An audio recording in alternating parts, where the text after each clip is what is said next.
C'est dans le but de contribuer à l'amélioration des conditions de vie des déplacés internes vivant dans les conditions difficiles que cet atelier de présentation du plan d'action de Douala-Croisième s'inscrit.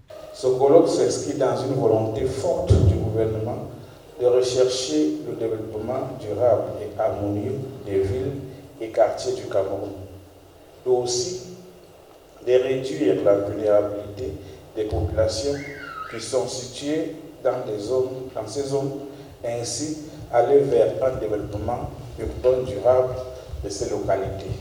Pour le maire de la ville de Douala-Croisième, c'est une initiative salutaire qui viendra résoudre les problèmes auxquels les populations de Douala-Croisième font face. Donc Passy 3 est une zone qu'il faut restructurer. Il faut la restructurer parce qu'il y a eu un habitat spontané.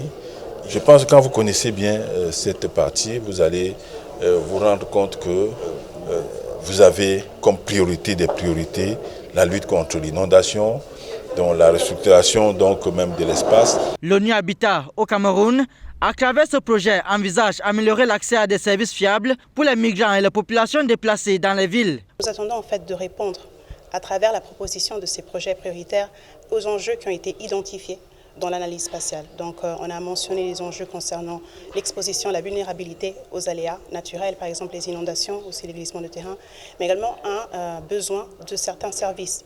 Par exemple des services, des équipements qui rendent en fait une entrée économique, par exemple les marchés, ou également des services qui pointent vraiment à promouvoir l'intégration des personnes déplacées internes avec les communautés hôtes, donc par exemple des centres sociaux. Depuis plus d'une décennie, le Cameroun accueille des personnes déplacées et des réfugiés dont le nombre a augmenté au cours des 5 dernières années en raison de conflits internes et externes alimentés par des griefs religieux et politiques.